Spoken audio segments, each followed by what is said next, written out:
Plusieurs pays africains, de la RDC à la Guinée en passant par le Kenya et d'autres, sont appelés le 4 février 2026 à Washington autour d'un seul sujet, leurs minerais.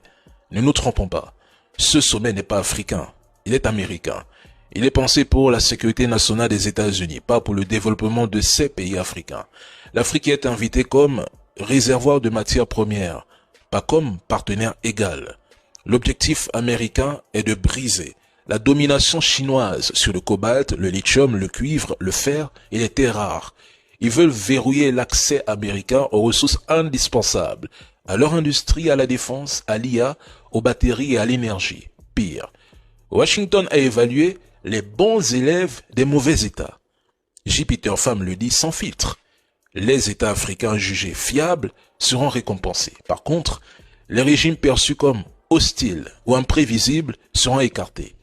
Dans ce dispositif, la RDC est la pièce maîtresse. Ses ressources sont colossales. Pour la Guinée, Washington cible clairement Simandou, déjà connecté aux marchés mondiaux et fortement investi par la Chine, une présence que les États-Unis d'Amérique veulent désormais contrebalancer. Quant au Kenya, depuis l'annonce par une société britannique de vastes gisements d'or souterrain à Kakamega, estimés à plus de 5,28 milliards de dollars, le pays est devenu un nouveau hub minier potentiel, un contrepoids régional au Soudan et à la Tanzanie et surtout un partenaire jugé stable par Washington. L'Afrique est désormais un champ de bataille industriel mondial. Les États-Unis viennent sécuriser, verrouiller, dévancer la Chine. Regardez le Mali, le Burkina et le Niger.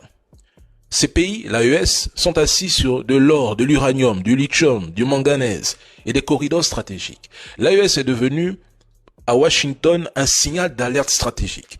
Il faut éviter qu'elle ne se transforme en verrou géopolitique hostile au cœur du Sahel. Quand les États-Unis disent soutenir le Burkina et le Niger ou vouloir aider le Mali contre les terreaux, il faut comprendre opération d'équilibrage. Et au centre de tout cela, l'uranium du Niger reste vital. Quand les Américains parlent de sécurité dans le Sahel, ils parlent de sécurité des sites miniers, sécurité des corridors logistiques, sécurité des alliés économiques. La sécurité des populations vient après.